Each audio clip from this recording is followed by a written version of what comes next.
Hello friends and welcome to a quick farms tutorial with Atomic Dave. Today we're going to be putting together a nano farm. It is going to be a 5-crop nano farm, so it is not quite as small as most, but it is still incredibly effective. Let's take a quick look at what we need. These are the items we will be needing and their quantities. No, I'm wrong. I need an extra powered rail, but I will put all the correct numbers on your screen right now. So let's pick all these up and put this farm together. First thing we're going to need to do is stairs, building blocks, farmland, waterlog the stairs. This is going to be where we are planting our crops. It's going to be the basis for the majority of the farm. On either side, we will need building blocks so that we can place down dispensers facing inwards. Put a temporary block here, another dispenser, temporary block here, crouching to make sure we're not accessing the inventory, dispenser facing down. That's the setup we're going to want. This block can go now because this is where we're going to be standing. In fact, let's just clear a little space out here. That's a lot larger than it needs to be, but that's how we will set it up. We need these here. What? No, you know what? That's a bit early for that, so we'll come back to that. Next thing we're going to do is we are going to put powered rails. Powered rails go down here, here, here. Observer on the side that we farm on, facing into the rail here, facing down, so our red dot is up top. Next one, facing up, so that it is looking up. We are then going to put a powered rail and a powered rail. When I put this down, we are going to start our powered rail clock. Ready for some noise? Bang. This is what is going to be feeding our farm.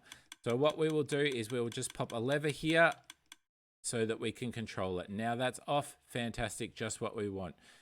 Here, we are going to put an observer. No, not that way. We're going to put an observer facing this way. It is going to be controlled by whether the farm is switched on or off. And that is going to lead into 2 blocks to be powered, 2 blocks to be moved, and 2 sticky pistons here and here.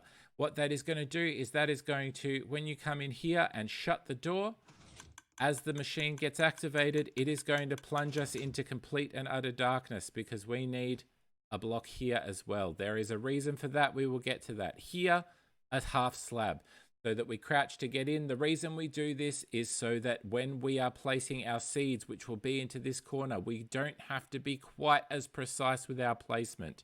Now, for the rest of the farm, let's pop our jungle log here. The jungle log is going here. That is going to be what we are technically planting everything onto. It's what going to be shifting to allow opening and closing of light, which will pop crops off the farmland. It is also how we are going to be able to farm the cocoa beans. Sticky piston facing into it so that it can be moved, and some building blocks here. And what we're going to be doing is popping a repeater facing into the sticky piston on 3 ticks. It can be done on 1.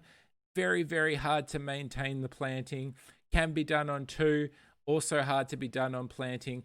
3 is ideal. It's slow enough that everything will plant without an issue.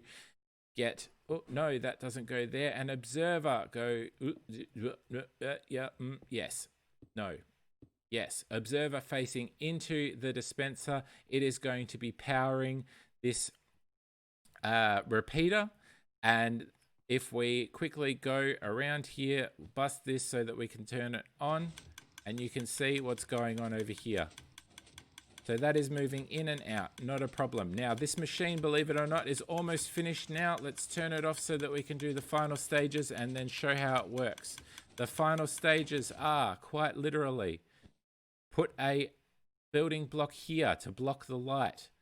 We are going to pop a block here so that it blocks anything from popping off. We're going to pop a block here, and what that's going to do is that's just going to contain all our crops inside.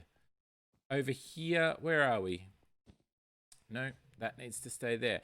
Now the next thing we need to do is we need to populate our dispensers with bone meal and fill them up. Wonderful. You know what? 3 and 4. Fantastic. Now what we're going to do here is we are going to pop into survival mode. Don't need this, don't need this. Get rid of this stuff, and we'll bring these things in to show that they will work. And I only need one of each of these because it is going to renew itself. So we'll pop into survival. No, that's not survival. Pop into survival mode to show how this works. Duck to get in here, turn the machine on. All we need to do is aim up here and cocoa beans, cocoa beans, cocoa beans. And what that's doing is, you can see it's multiplying. I've probably got a few popping out the front, but what you can do in here is underneath here, instead of having this, you can put a hopper minecart rail and leading off to your thing. So you can see our cocoa beans were increasing. Let's use the wheat seeds. Here we go. We have wheat and it's doing wheat and we have no problem. Beetroot. Well, beetroot is a little bit slower because beetroot has actually got a slightly lower rate of return on bone meal than the others do. So the beetroot will be the slowest, where most crops will grow with, I think it's about 2.7 bone meal per crop. Beetroot takes about 5.2, so you're not guaranteed to get it every time. Carrots, bang, no worries. Fantastic, have a look at those rates. Potatoes, same thing as the carrots. They are going to return every time. And we have here 5 crops, 1 farm. Turn it off. Let's go out here. Let's see just what's popped out, because here we go, cocoa beans. Yep, cocoa beans everywhere. But as you can see, incredibly efficient. The great thing about bone meal is, let's just quickly grab some farmland, plant a seed. Bone meal will only affect crops until they are fully grown, and I can't grow that any further no matter how I try. So until I've popped that off, replanted, and so you're never actually going to be wasting your bone meal in the dispensers. It's only ever going to need what it needs to grow to full. So with the exception of beetroot, but let's be honest, who needs the beetroot? So here it is. It is not the smallest nano farm, but it does do 5 different crops. Thanks for watching, guys. Much appreciated. If you liked it, do hit that like button. Be sure to subscribe. Come and check out my multiplayer survival series, and I will catch you in the next one. See you guys. Thanks. Bye.